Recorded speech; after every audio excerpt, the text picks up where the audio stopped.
All right, let's get into it. Today we are jumping headfirst into the absolutely mind-bending science that powers a modern thriller.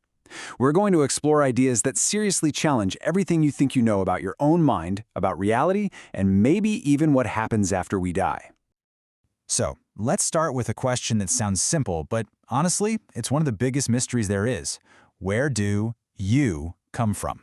I mean, your thoughts, your ideas, that song stuck in your head. Is all of that just a bunch of neurons firing inside your skull, or is there something else going on? That's the puzzle we're going to try and piece together today. And to even get started, we have to venture into a pretty controversial but totally fascinating field of study.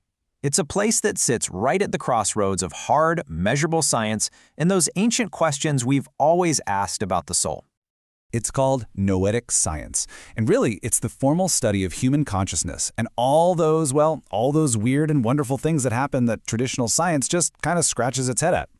The whole point is that maybe, just maybe, it's time for a completely new way of understanding the human mind. And listen, we're not talking about science fiction here. These are real, documented cases. A guy hits his head on the bottom of a swimming pool and wakes up a musical genius.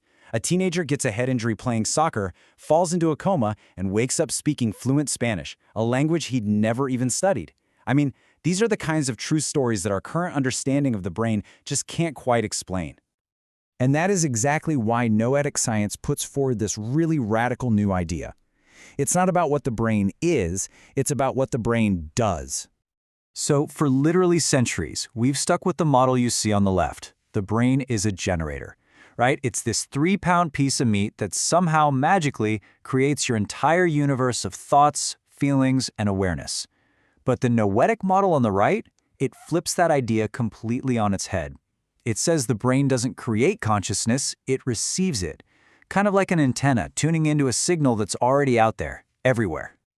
Now, if that sounds a little too out there, just look at this illusion. You see those little gray dots popping up in the white intersections? Yeah, well, they're not really there. Your brain is creating them. This is a perfect example of how your brain is already filtering and even making up parts of your reality. What you perceive isn't the whole picture. So, if your brain is already a filter, what else might it be filtering out? I absolutely love this analogy from the source material. Just imagine, your brain is an old car radio, perfectly tuned to the U station. Then you hit a pothole, you get a jolt, like a head injury, and it knocks the tuner just a little bit.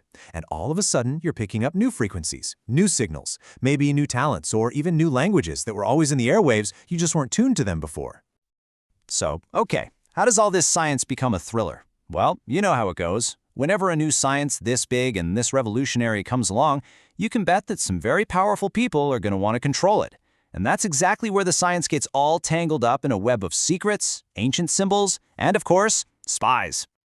The story brilliantly connects these brand new scientific ideas to some very ancient wisdom. And it all starts with a simple question about symbols. What is the one universal symbol that shows up in the art of pretty much every single religion in history? It's the halo. And it's not just for angels in Christianity. You see it in ancient Egyptian art, in Buddhist traditions, and countless others. It's always used to show that someone is an enlightened being. It's this ancient symbol for a person whose mind is connected to something greater, an individual whose receiver, maybe, is so perfectly tuned that they can perceive the light of that bigger, unfiltered reality. And with an idea this powerful, you're going to get a powerful and very mysterious protector. In the story, he's known only as the Golem. And this quote, wow, it shows you just how deeply he believes this idea that consciousness is totally separate from its physical body. It's pretty chilling. So, as you can see, you've got a whole cast of players moving around in the shadows. You've got the Golem, this mysterious protector who's also out for revenge. Then there's a ruthless neuroscientist, Dr. Gessner, who just wants all the glory for himself. And, of course, you've got the CIA. They want to control and, weaponize consciousness itself through a top-secret project called Threshold. I mean, just imagine being able to tap into people's thoughts. That's the kind of power they're chasing. And this whole secret war really centers on controlling the ultimate human mystery, one that this new science claims it can finally explain. It's the one secret that every single one of us will eventually learn, but we can never come back and share the answer. But what if the answer wasn't about faith, but about neurochemistry?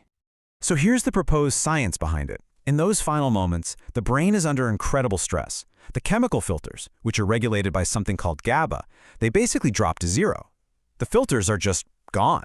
And for a split second, as the brain tries to reboot, your consciousness isn't being held back anymore. It becomes like a radio that suddenly hears the entire spectrum of reality all at once. And what that means is that those feelings people report from near-death experiences, the overwhelming joy, the connection, seeing a tunnel of light, they might not be hallucinations at all. According to this theory, they are the real, genuine experience of consciousness temporarily breaking free of its physical filter and getting a peek at everything. Okay, so if any of this is true, if our consciousness isn't actually created by our brains, what in the world does that mean for us, for our lives right here and right now? Well, the proof of this kind of shared consciousness might be all around us. Think about what's called behavioral synchronization. You've seen it.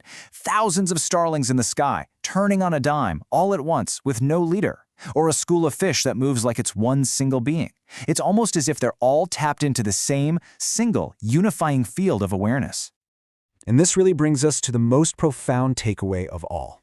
The core idea here is that our deep-seated feeling of being separate individuals, of me being me and you being you, is fundamentally an illusion, one that's created by the simple limitations of our own personal receivers. So we'll leave you with this final thought to chew on from our explainer.